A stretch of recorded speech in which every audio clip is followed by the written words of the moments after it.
साल की शुरुआत में ही कई राज्यों में दुकानदारों को अपने नाम बोर्ड पर लगाने के लिए मजबूर किया गया। इसे सेहत और सुरक्षा के कानूनों का हिस्सा बताया गया, मगर असल मंशा कुछ और थी। ये कदम खास तौर पर मुसलमान दुकानदारों को निशाना बनाकर उठाया गया ताकि उनकी रोजी रोटी पर चोट की जाए। आज हिंदुस्तान में हर वर्ग को किसी न किसी चुनौती का सामना करना पड़ रहा है, मगर अल्पसंख्यक खास तौर पर मुसलमानों पर जो कहर टूटा है वो किसी से छुपा नहीं है। ये लोग सिर्फ अपने मजहबी पहचान की वजह से निशाने पर हैं। अल्पसंख्यकों पर हिंसा बढ़ती जा रही है, मगर सत्ता में बैठे लोग या तो आंखें मूंदे हुए हैं या फिर इन घटनाओं को बढ़ावा दे रहे हैं। हद तो तब हो जाती है जब न्यायपालिका की बात भी अनसुनी कर दी जाती है। हाल ये है कि मॉब लिंचिंग को रोकने की बजाय सत्ता में बैठे लोग आग में घी डालने का काम कर रहे हैं। उनकी जुबान से ऐसी बातें निकलती हैं जो नफरत को और बढ़ावा देती है। पिछले हफ्ते मुरादाबाद में एक मुस्लिम डॉक्टर को हिंदू बहुल्य मोहल्ले में घर खरीदने पर विरोध झेलना पड़ा। वजह बताई गई कि इससे मोहल्ले की सामाजिक शांति बिगड़ जाएगी। अब आप ही बताइए, क्या ये वजह सही है, जायज है? असल में ये छोटी बड़ी घटना इस बात का सबूत है कि सांप्रदायिकता को बढ़ावा देने वाले बयान और नीतियां हमारे समाज को अंदर से खोखला कर रही है।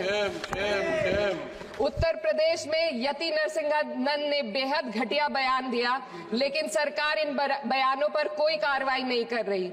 हेट स्पीच न केवल जनमानस के विचारों को प्रदूषित करती है, बल्कि इससे अब संवैधानिक पदों पर बैठे लोगों को भी प्रभावित कर दिया है।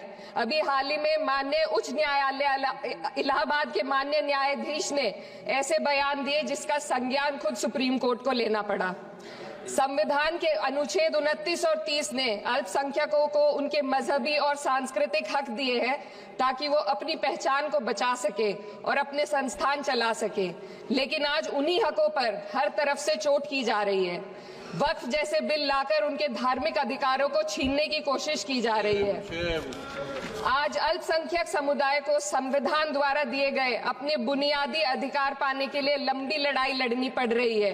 ऐसे कई मामले अदालत ने न्याय देकर संविधान की रक्षा की है, लेकिन अदालती प्रक्रिया में जो समय लगता है उसकी वजह से देश के सामाजिक ताने बाने को भारी नुकसान उठाना पड़ता है।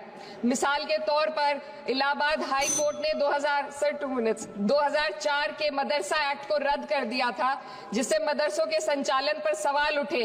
हालांकि सुप्रीम कोर्ट ने बाद में इस फैसले को पलट दिया और एक्ट को वैध करार दिया, लेकिन इस प्रक्रिया में जो समय लगा उसने अल्पसंख्यकों को बेचैनी और संघर्ष के दौर में डाला है। इसी कड़ी में प्लेसेस ऑफ वर्शिप एक्ट 91 भी आता है और कई अन्य अधिकार, उन्हें भी इसी तरह अदालती लड़ाइयों में उलझाया जा रहा है।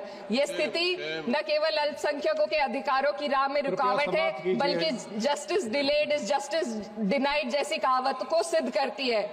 मैं इस सदन से दुनिया भर के अल्पसंख्यकों की आवाज उठाना चाहती हूँ, खास तौर पर हमारे पड़ोसी देश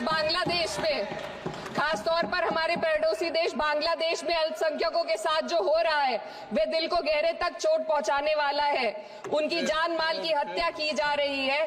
बांग्लादेश हो या हिंदुस्तान हो या कोई और देश, अल्पसंख्यकों की सुरक्षा, इज्जत और अधिकारों की हिफाजत हर सरकार की सबसे पहली जिम्मेदारी होनी चाहिए।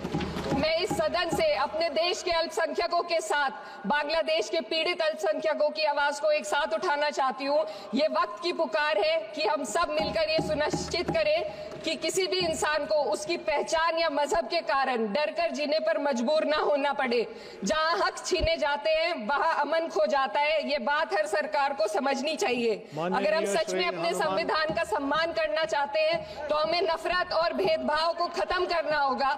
हमें ये दिखाना होगा कि ये मुल्क हर वर्ग, हर जाति, हर धर्म और हर समुदाय का है, और जब तक ऐसा नहीं होगा तब तक संविधान की आत्मा सिसकती रहेगी। सर, अपनी बात को खत्म करते हुए मैं एक शेर अर्ज करना चाहती हूँ।